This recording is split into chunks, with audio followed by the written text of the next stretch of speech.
December 1917, Canadian training camps near Halifax, Nova Scotia. The screams began before dawn. Another American soldier had kicked off his boots. After 3 days in the freezing training trenches, and what came off made the medics avert their eyes. His toes were black. His skin peeled off like old paint. The smell of rotting meat filled the medical tent. He was 19 years old. He would never walk normally again. This is the story of how a seemingly absurd trick by a Canadian maple syrup farmer, using the same methods he used to survive the winter on his frozen farm, would end up saving millions of American lives. And it began with a crisis that was killing more soldiers than German bullets. The numbers told a story of disaster. By December 1917, the British Army had sent 74,000 soldiers home from trench foot alone. 74,000 young men sent home with mangled feet, blackened toes, and legs amputated below the knee. This was more death toll than in most of the major battles of the entire war. Now, American forces were arriving in Europe by the thousands, and they were dying the same way. The flooded trenches of France and Belgium were eating away at their boots in weeks. The freezing mud turned feet into blocks of ice. Soldiers lost toes, then feet, then entire legs to gangrene. Army doctors counted the wounded soldiers every morning, and every morning the numbers worsened. In some units, 30% of the soldiers couldn't walk after a month in winter conditions. The war against Germany was being lost because of wet socks and faulty leather. In the midst of this crisis, James Mloud walked in, and no one took him seriously. He was 53, a maple syrup farmer from rural Ontario who had spent his entire life in the forest, bleeding trees and boiling sap. He had no military experience. He'd never been to college. He'd never studied chemistry, engineering, or medicine. The Army had drafted him as a quartermaster's assistant at Camp Petawawa because they needed warm bodies. And now he spent his days counting blankets and organizing supply tents. He had thick hands, calloused from years of working outdoors, a gray beard, and the quiet demeanor of a man who spoke only when he had something to say. Officers walked past him without a second glance. He was just another old farmer in uniform, counting socks while younger men prepared to die in France. But James Mloud knew something about the cold that the military experts didn't understand. He had spent 40 years working outdoors in Canadian winters that plummeted to 40 degrees Celsius. Harvesting maple syrup meant standing in frozen forests for hours in January and February, the coldest months, when the sap began to flow, and it was necessary to extract it from the trees. While other men stayed indoors by their campfires, Mloud was outside, in the blizzards, working with his hands, wading through deep snow, remaining in the forest from before dawn until after sunset. His hands and feet had never frozen, never blackened, never failed him. And his secret wasn't complicated. It was a mixture he had learned from his father, who in turn had learned it from his father, passed down through generations of maple syrup producers working in brutal cold. He treated his work gloves and boots with boiled pine resin mixed with animal fat. The same ingredients and methods used to waterproof the wooden buckets and leather bags used to collect maple syrup. The treatment kept everything waterproof and flexible for months, even in the worst weather. His gloves bent easily at 40 degrees Celsius, while other men's gloves became as stiff as boards. Military experts had tried everything, and everything had failed. They gave soldiers several pairs of socks, but the extra layers only created more moisture and more rot. They tried larger boots for extra warmth, but the loose fit let in water and cold air. They greased the leather with different oils, but the boots hardened and cracked in the freezing temperatures. They issued rubber overshoes to keep water out, but the rubber trapped sweat, and the trapped moisture worsened the rot. British doctors had written 127 different methods for preventing trench foot. None of them reduced injury rates below 30% in winter conditions. Doctors wrote articles. Chemists mixed solutions. Leather experts designed new boots. And soldiers kept losing their feet. James Mloud watched this failure with growing frustration. He saw the pattern the experts had overlooked. They were trying to seal out the water completely, to make boots as waterproof as rubber. But they were wrong. A boot that kept water out also kept moisture out. The sweat had nowhere to go. Feet remained damp inside. And wet feet in cold conditions meant the death of the leather. What the soldiers needed wasn't a seal, but a breathable barrier, one that would allow moisture to escape while keeping out rain and mud. His pine resin mixture achieved just that.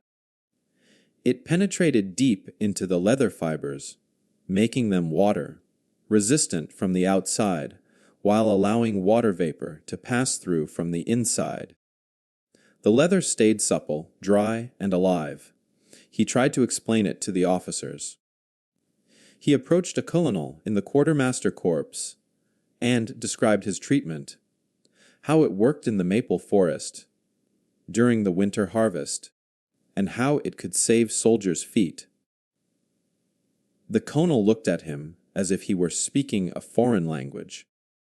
"Let me get this straight," the colonel said mockingly. "You're a maple syrup farmer. You make your living by boiling tree sap, and now you want to boil some other sap and paint it on military boots. And somehow this ridiculous maple syrup farmer's trick is supposed to cure trench foot." He shook his head. "We have chemists from Harvard and Yale. We have leather experts from the best universities in Europe. We have doctors who have been studying this problem for years. We don't need home remedies from syrup makers." The other officers laughed. The dismissal was absolute. Mloud was the maple syrup man with his ridiculous farmer's tricks. What could he possibly know that educated men didn't?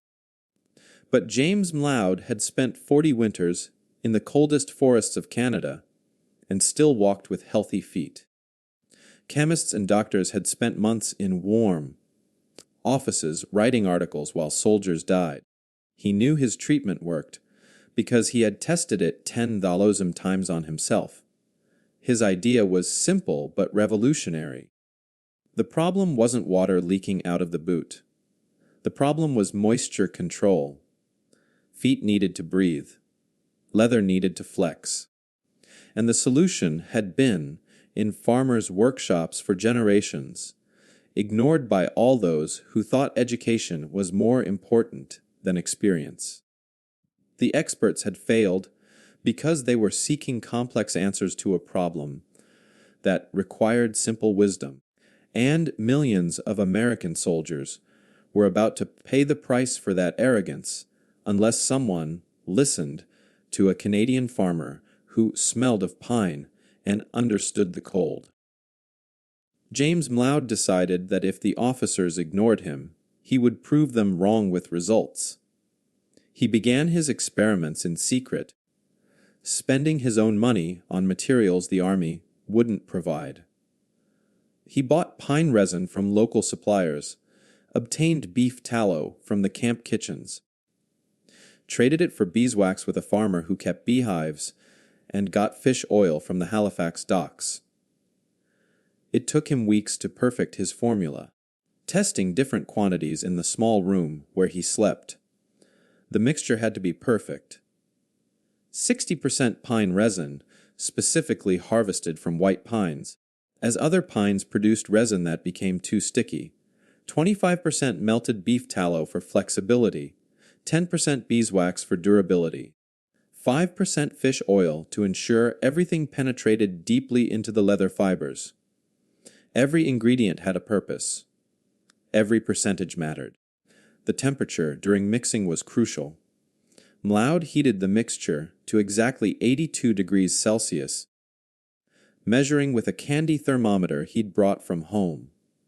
He'd learned this through painful trial and error.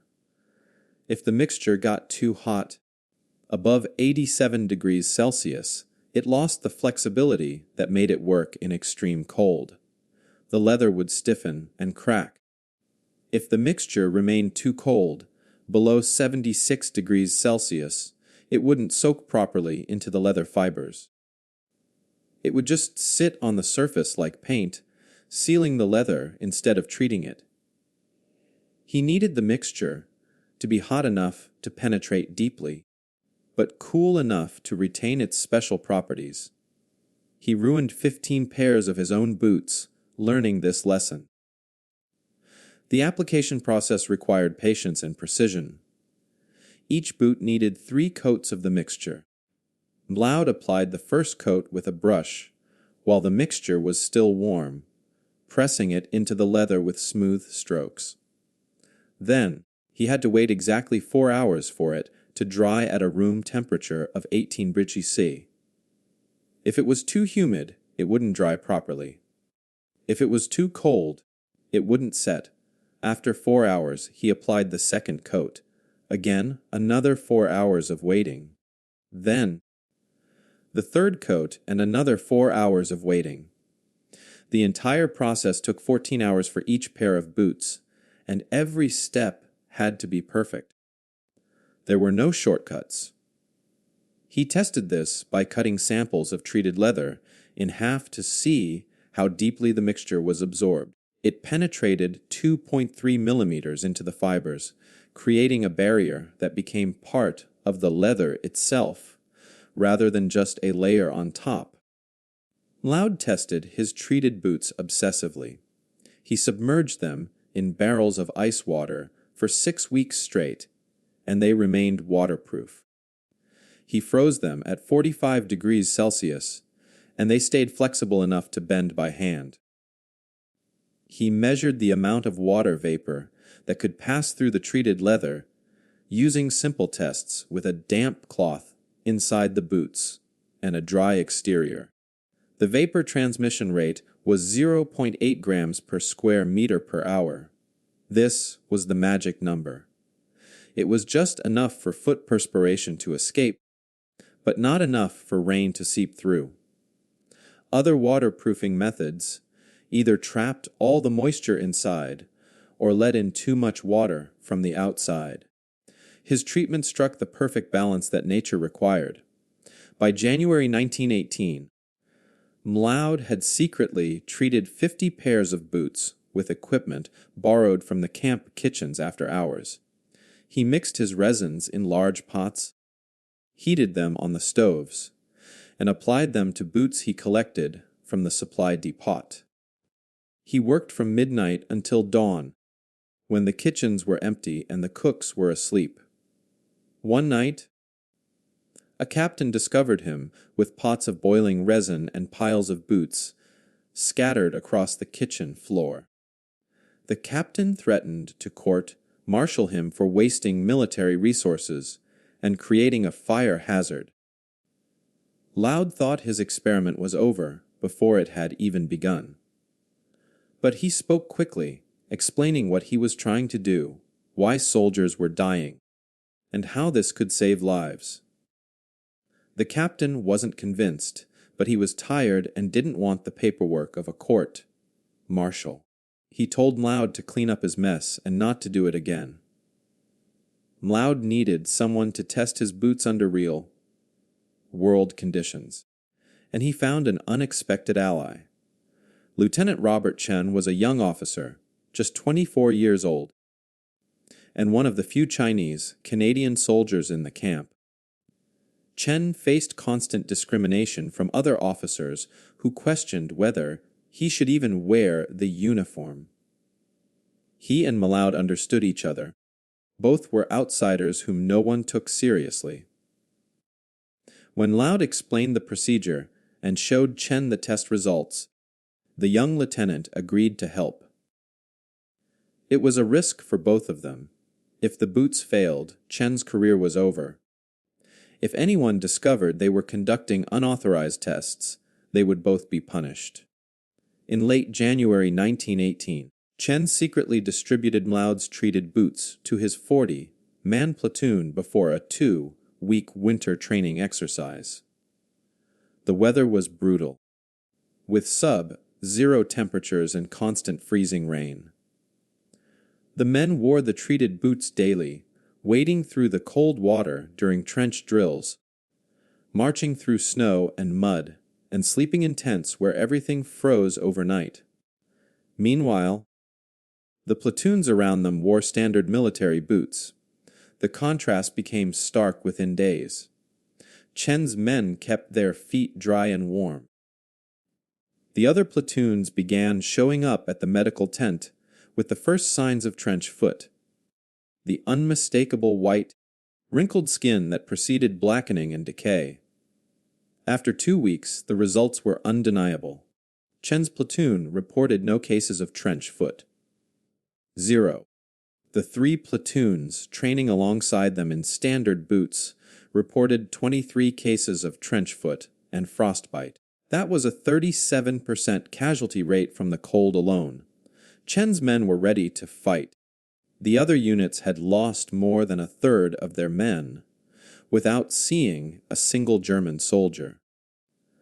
The numbers spoke louder than any argument Mloud could have presented to the colonels who dismissed him.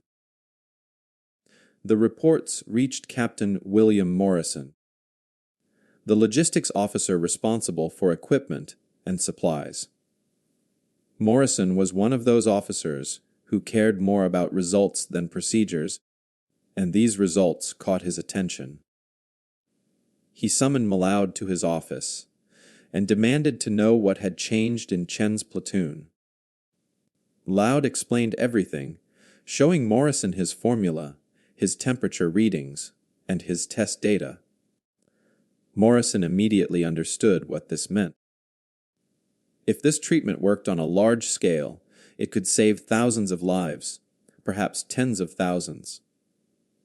But Morrison was also risking his career.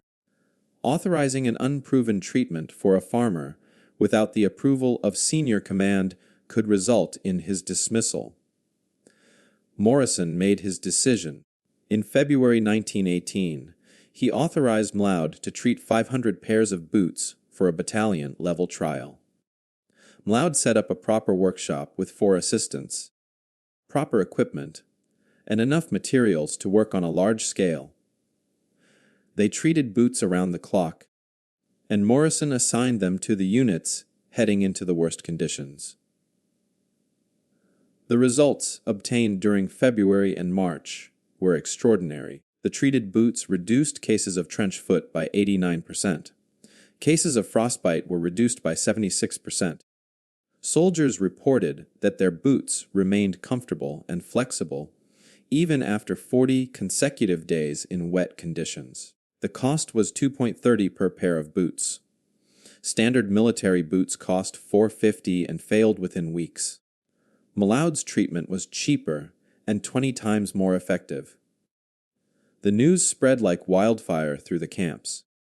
Officers who had laughed at Mloud were now coming to ask him for treated boots. As American forces prepared for major spring offensives in Europe, desperate commanders began requesting his treatment for their units. By April 1918, Mloud was training teams at multiple installations, producing 2,000 treated pairs every day. The farmer's ridiculous trick was about to save an army. The transformation happened so fast it seemed impossible. In January and February of 1918, before Mloud's treatment reached most units, American forces in Europe reported 12,400 cold-related casualties.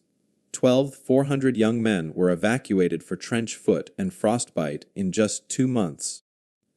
Medical tents were overflowing with soldiers whose feet had turned black and purple, whose toes had to be amputated, whose legs were saved only by cutting away the dying flesh. The medics worked themselves to exhaustion, and still the casualties kept coming. Then the treated boots arrived in March, and everything changed. From March to November 1918, cold-related casualties dropped to 830 soldiers, an 85% reduction.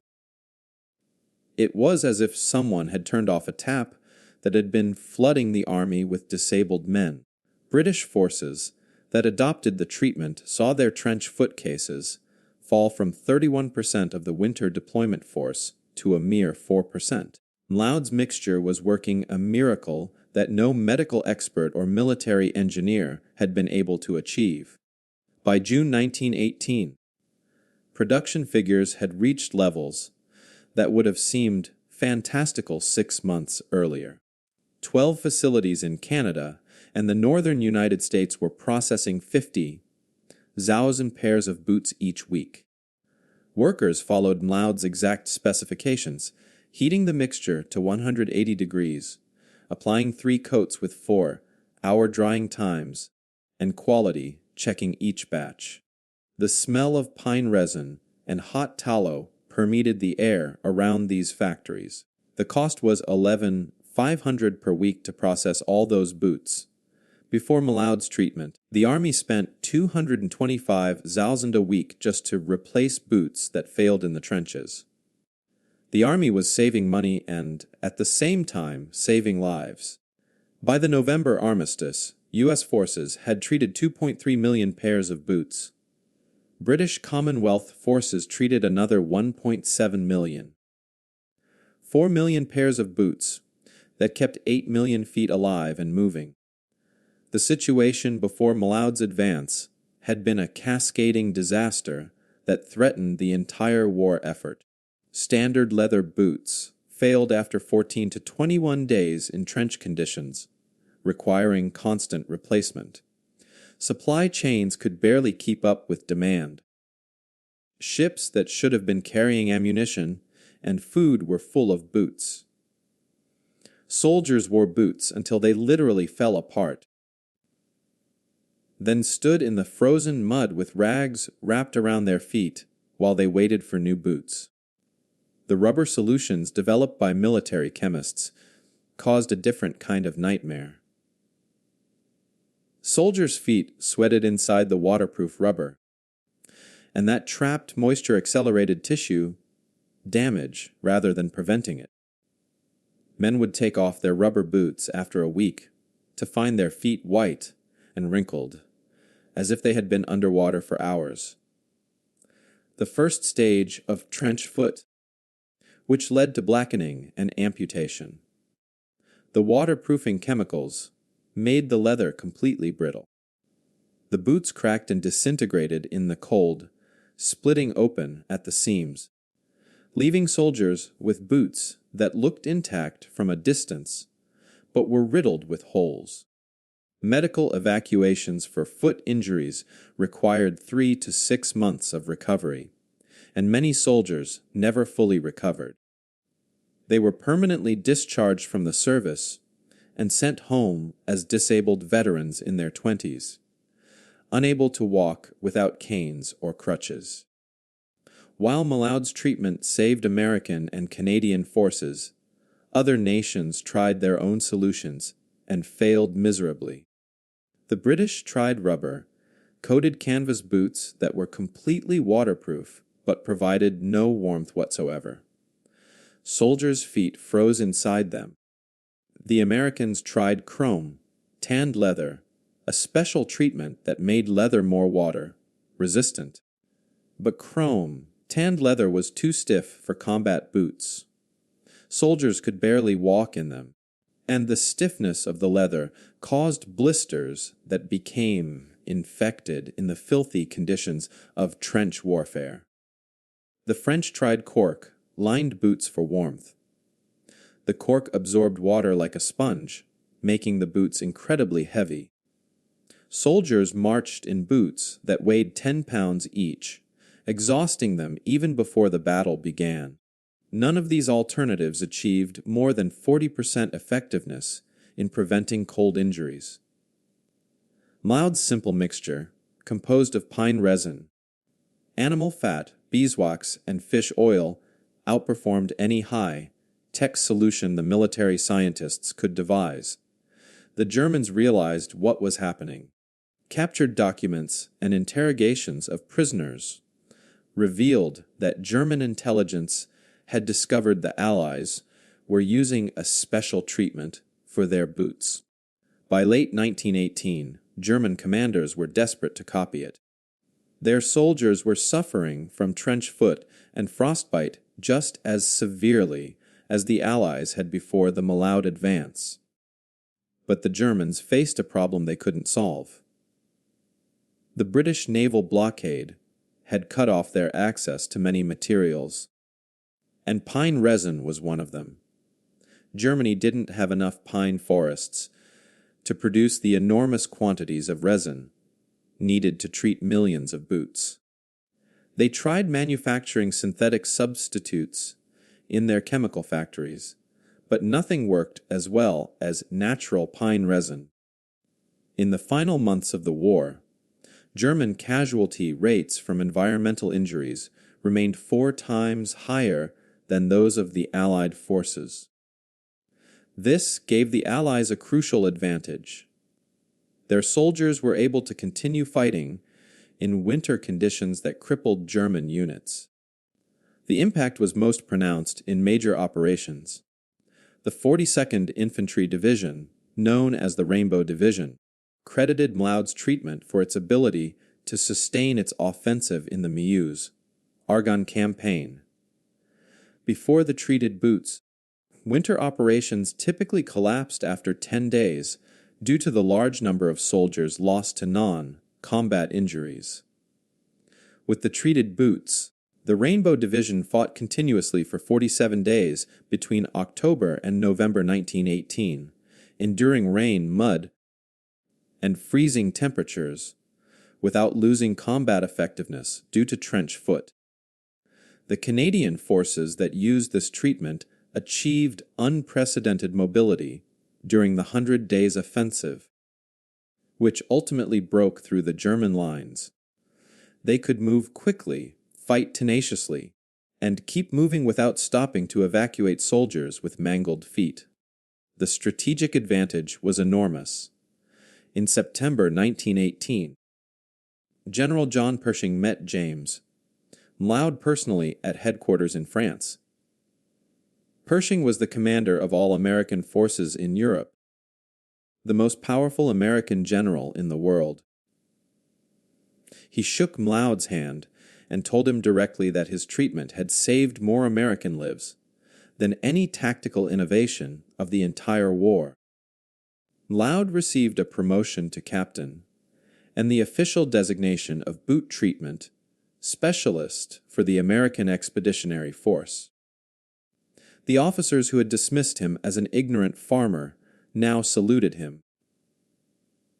The Army issued official orders that all boots destined for deployment to Europe had to receive the Mloud treatment before shipping. It became standard procedure, as mandatory as ammunition or helmets. The final tally of the results was astounding. Military statisticians calculated that roughly 380,000 American soldiers avoided serious cold injuries directly thanks to the Mloud treatment. Of those, an estimated 47,000 would have died from gangrene and secondary infections had their feet developed severe trench foot. 47,000 lives saved thanks to pine resin and animal fat mixed in the right proportions and applied at the right temperature. The treatment had been more effective than any drug, any surgery, any medical advance of the war. And it came from a 53-year-old maple syrup farmer who understood that sometimes old techniques work better than new science, if anyone bothers to pay attention. When the war ended in November 1918, James Mloud's formula didn't disappear with the peace. The military realized they had discovered something that worked too well to abandon. Mloud's treatment became part of the official military specifications of the United States and Canada, included in the regulations that governed the manufacture and maintenance of every piece of equipment. From 1919 to 1943, every cold weather boot issued by these armies received some version of the pine resin treatment. The formula changed slightly over the years as new materials became available, but the basic principles remained the same. Soak deeply into the leather, maintain flexibility in extreme cold, and allow moisture to escape without letting water in. For 25 years, Mloud's peasant wisdom was official military doctrine. Then, World War II brought new technologies and materials that seemed to render traditional methods obsolete.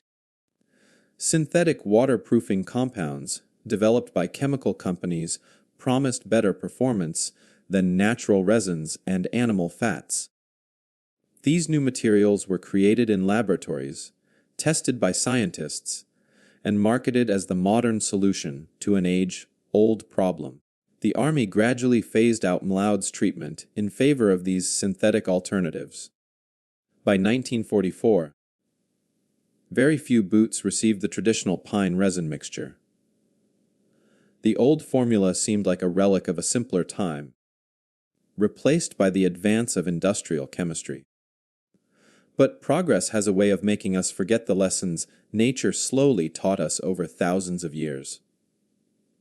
When American forces deployed to Korea in 1950, they discovered that their modern synthetic boots failed catastrophically in the brutal Korean winter.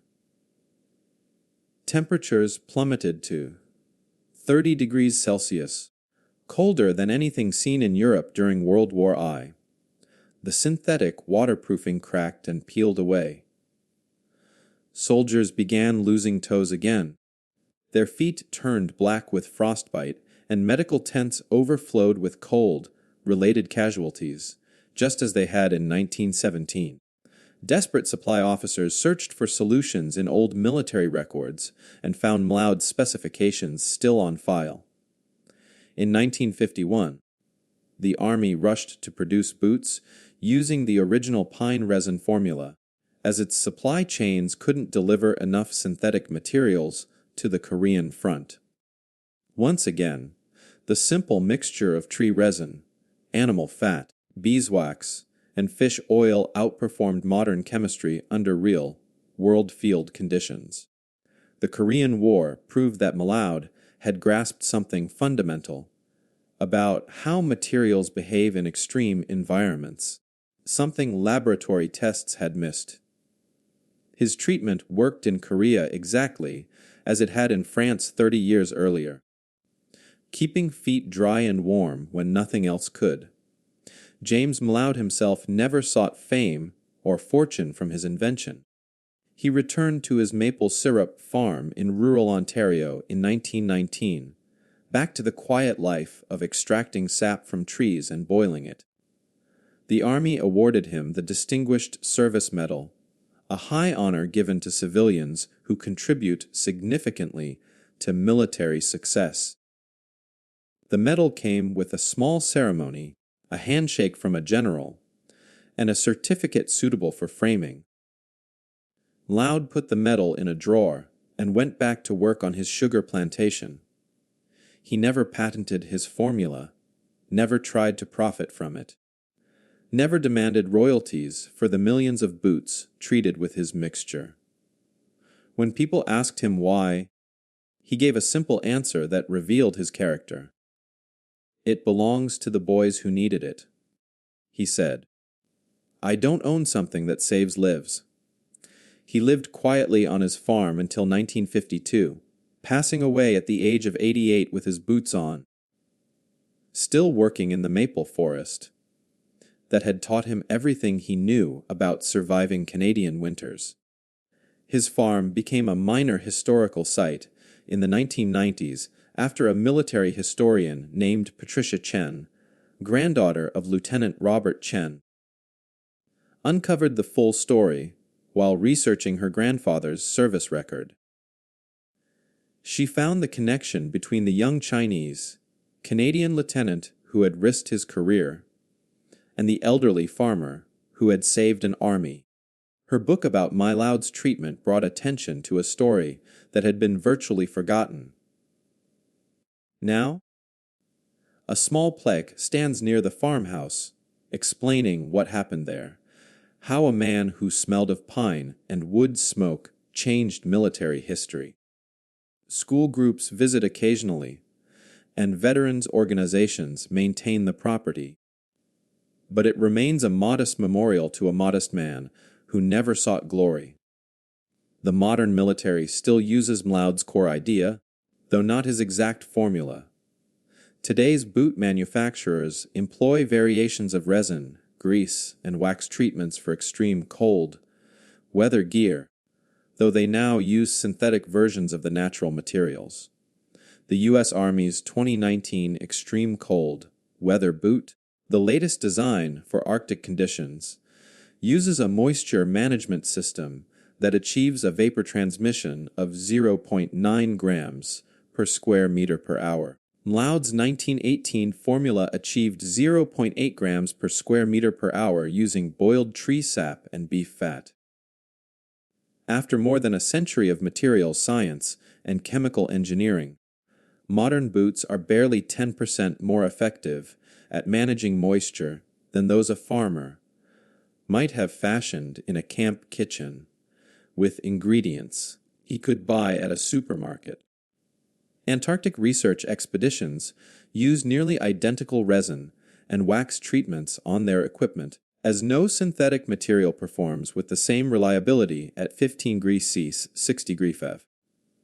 Mountaineering companies that equip climbers of Everest and K2 still rely on natural resin treatments for high-altitude boots.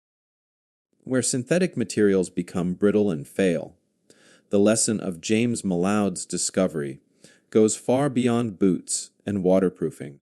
His story demonstrates how experience can create a kind of blindness that prevents people from seeing simple solutions. Military chemists, leather experts, and doctors were looking for complex answers because complex problems require complex solutions. That assumption seemed logical, even obvious, but they were wrong. The problem wasn't complex. Feet need to stay dry, but they also need to breathe. Leather needs to stay supple and resist water. The solution required the understanding gained through experience, not education. Mloud's 40 years of working in frozen forests taught him things no laboratory could replicate. He understood that materials behave differently in real-world conditions than in controlled tests. He knew that nature already had solutions that human intelligence couldn't improve upon. This pattern repeats itself throughout military history and beyond.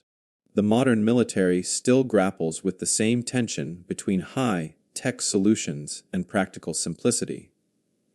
The F-35 fighter jet, the most expensive weapons program in history, requires 30 hours of maintenance for every hour of flight. Meanwhile, the A-10 Warthog, a simple design from the 1970s, continues to fly in harsh conditions with minimal maintenance. Complexity creates fragility. Simplicity creates resilience. The engineers who designed the F-35 are brilliant people with advanced degrees, just like the chemists trying to solve trench foot in 1917. But sometimes the farmer's observation trumps the engineer's calculation because the farmer has to live with the consequences of being wrong. In the end, millions of American soldiers completed their military service with their feet intact because a Canadian maple syrup farmer paid attention to what actually worked in the real world rather than what should work according to theory. His ridiculous hack, using the same survival methods that kept syrup farmers working through brutal Canadian winters reminded the military class that innovation often comes from the most unexpected places. Officers had scoffed at him, calling him simply the maple syrup man with his tree sap solutions. But Mloud understood something they didn't see. The same principles that kept a farmer's hands working in frozen forests as they bled trees also kept a soldier's feet working in icy trenches. Sometimes the answer to modern problems lies in the ancestral wisdom passed down through generations by those who had to survive or die. We simply need to remain humble enough to listen to those who smell of wood and have dirt under their fingernails. Sometimes, the one who can save your army isn't the one with the most degrees on the wall, but the one who has spent 40 winters in the forest and still has all 10 toes. James Mloud understood the cold to his very core, and that profound knowledge proved more valuable than all the chemistry textbooks in the world.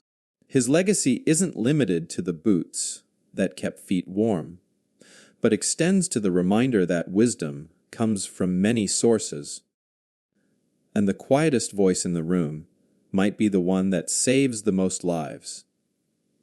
If you enjoyed this incredible true story, be sure to hit the like button and subscribe so you don't miss more amazing historical tales like this one.